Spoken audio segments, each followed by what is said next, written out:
नमस्कार विद्यार्थियों, डीएलएड प्रथम वर्ष जिससे हमारा हिंदी भाषा शिक्षा और प्रवीणता। आज हम लोग दोहरान कार्य के टॉपिक के अंदर लेंगे भाषा शिक्षण के संकेतक और कक्षा 1 और 2 के लिए क्या क्या है उनके बारे में। लास्ट में हम लोगों ने बात करी भाषा शिक्षण के उद्देश्य कि जो छोटे बच्चों को भाषा का शिक्षण करवाया जा रहा है वो किन उद्देश्यों को लेकर करवाया जा रहा है।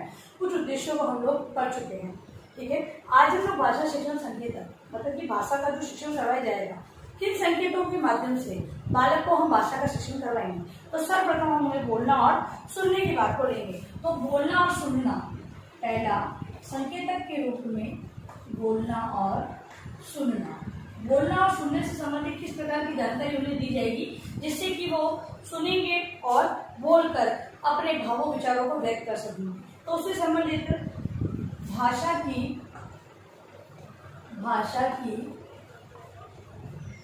विविध विधाओं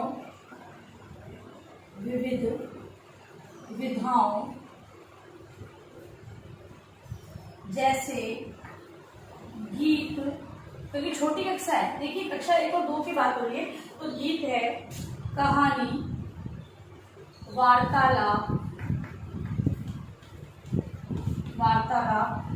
संवाद, चित्र व दृश्य पर चर्चा आदि के अवसर देना। देखिए अवसर से आनंद प्राप्त करना।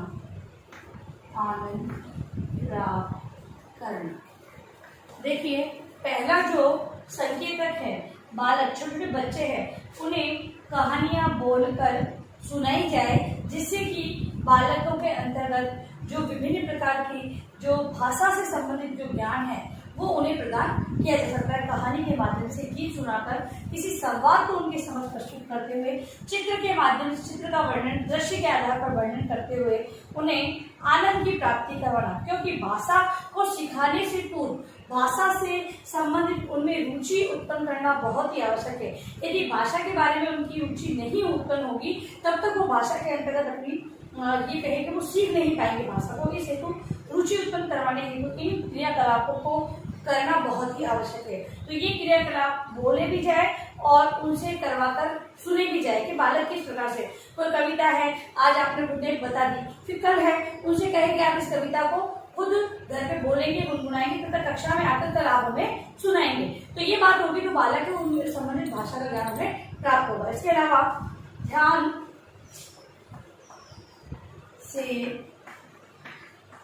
से धैर्य पूर्वक सुनकर समझना।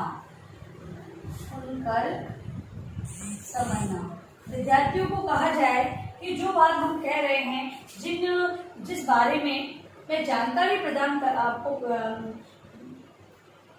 प्रदान की जा रही है वो जानकारी को आप ध्यान पूर्वक सुने और सहज रूप में उसे ग्रहण करें। फिर है परिवेश एवं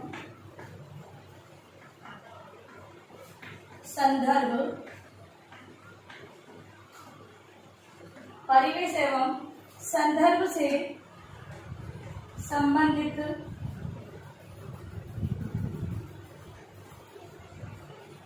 सामग्री को समझना।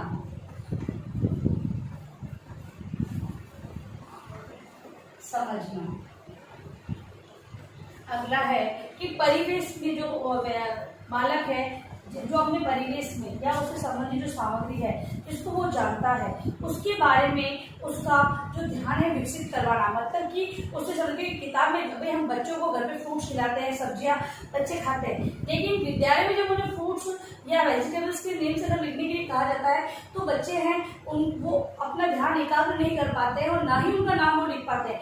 वो क्या कारण है? तो परिवेशी सजगता उनमें उत्पन्न की जाएगी तो वो जो चीज व्यवहार में ले रहे हैं उन्हें भाषा के अंतर्गत किस रूप में, किन शब्दों, किन ध्वनियों के रूप में उच्चारित या लिखा जाता है वो सारी जानकारी उन्हें प्राप्त हो जाएगी। इसके बाद सुनने के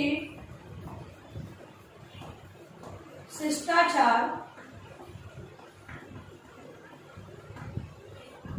सुनने के शिष्टाचार का पालन करना। बालकों के अंतर्गत जो सुनने से मतलब कि बालक एक कक्षा में अगर सुन रहा है तो उसका एकाग्रचित होकर उस बात को सुने, और कहीं पर प्रश्न किए जाते हैं, कहीं पर वार्तालाप होती है, तो पूर्ण सहयोग यानी पूर्ण सक्रिय रहते हुए वो कक्षा में सुनने का कार्य करे। इस हेतु उसमें शिष्टाचार की भावना को विकसित करना भी तो ये संकेत माना गया है। जब तक शिष्टाचार की पालन वो नहीं करेगा तब तक भी वो किसी भी प्रकार की भाषा संबंधी ज्ञान को ग्रहण नहीं कर सकता। तो सुनने के लिए शिष्टाचार की पालन करना बहुत ही आवश्यक है। फिर है गति एवं हाव भाव। गति एवं हाव भाव के अनुसार बोलना। शिक्षक है वो बालकों के समक्ष किसी भी प्रकार की कोई वार्तालाप, कहानी, संवाद, चर्चा, दृश्य, चित्र का वर्णन अगर वो कर रहा है तो शिक्षक को यति, गति, हाव भाव को ध्यान में रखते हुए ये वर्णन करना होगा, क्योंकि बालक है वो उनका अनुकरण करेंगे। इस हेतु एक अध्यापक को हाव भाव, उचित यति, गति को ध्यान में रखते हुए ही बोलना चाहिए। फिर है परिचित एवं नवीन। परिचित एवं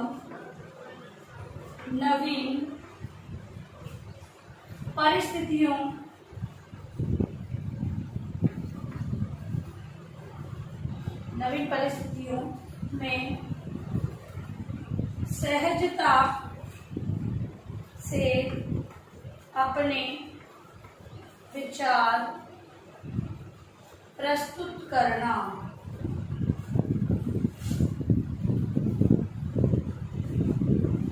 बालक है जो जिन चीजों से परिचित है या फिर उसी प्रकार की कोई नवीन परिस्थिति उनके सामने आती है तो वो अपने सहजता, मतलब कि जैसे कि कोई टॉपिक है, हम ये कहते हैं कि बालकों को पहले तो कहा जाता है कि आप इस विषय पर अपने विचार प्रस्तुत करना, लेकिन अगर शिक्षक देखता है कि नहीं बालक है बहुत होनहार है, प्रतिभाशाली है, अपने अनुसार वो उस टॉपिक को चेंज कर देता है। तो बालक है पहले तो उसने वो चीज के किसी और चीज के बारे में जानकारी को प्राप्त करके आया था, उसके बारे में अपने वक्तव्य को व्यक्त करना चाहता था, लेकिन अब यहाँ पर क्या हुआ, अध्यापक ने टॉपिक ही चेंज कर दिया। तो बालक है नवीन परिस्थिति में न घबराए, अपने विचारों को वो सहजता से प्रकट करे। भाई हो सकता है कि कुछ जो विचार है संबंध, क्योंकि पुरानी जानकारी तो उसे है, उसको वो नवीन जानकारी से जोड़ते हुए अपना प्रस्तुतिकरण दे सकता है। तो नवीन ज्ञान को परिचित चीज है उनको नवीन परिस्थितियों में सहजता से प्रस्तुत करने का ज्ञान उसे होना चाहिए। फिर है पढ़ना। बोलना और सुनने के बाद आता है संकेतक, जो है पढ़ना, पढ़ने का ज्ञान। पढ़ने के संकेतक के अंतर्गत जो कक्षा 1 और 2 के लिए पढ़ना, पढ़ने में है पढ़ने के प्रति ललक जगाना। एक अध्यापक है अपने भाषा शिक्षण के दौरान विद्यार्थियों में पढ़ने की ललक जगाने का कार्य वो करेगा। तभी बालक है वो पढ़ना सीखने का भाषा के अंतर्गत उसका विकास है वो और गति लेगा, या भाषा विकास उनके अंतर्गत सही प्रकार से हो पाएगा। फिर है अनुमान लगाकर पढ़ना। अनुमान लगाकर पढ़ना एवं अर्थ को समझना, अर्थ को खोजना।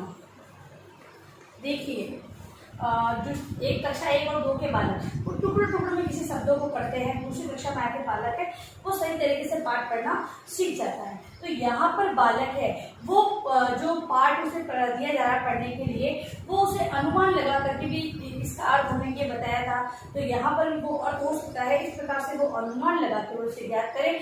या फिर जो मात्राओं का ज्ञान, क्योंकि बालकों को मात्राओं का ज्ञान देता, फिर अलग अलग जो वर्णों पे वो मात्राएं लगवाई जाती है, अक्षरों पे वो मात्राएं लगवाई जाती है, तो बालक है वो अनुमान लगा के की है तो की हो जाएगा, की हो जाएगा, ये ऐसे अनुमान लगाकर वो पढ़ते हैं और उसके अर्थ को समझते हैं, खोजने का प्रयास को करते हैं। फिर है बच्चों द्वारा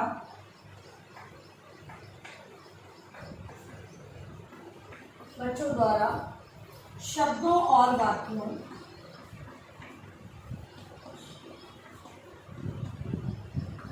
शब्दों और वाक्यों को वर्ण जोड़कर पढ़ना।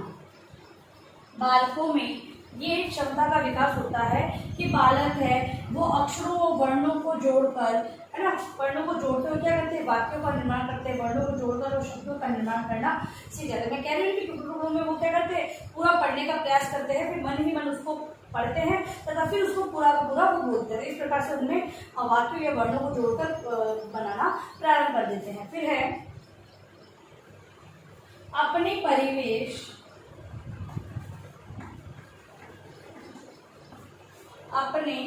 परिवेश में उपलब्ध सामग्री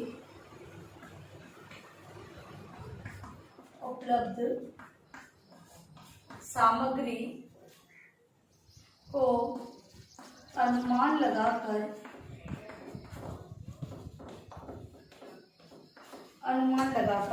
समझते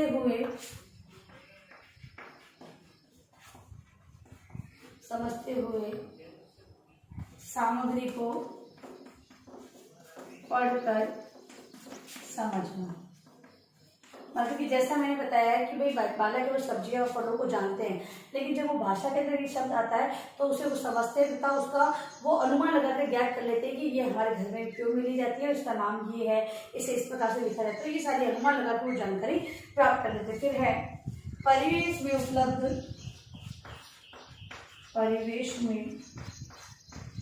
उपलब्ध संदर्भों, चित्रों व छपी हुई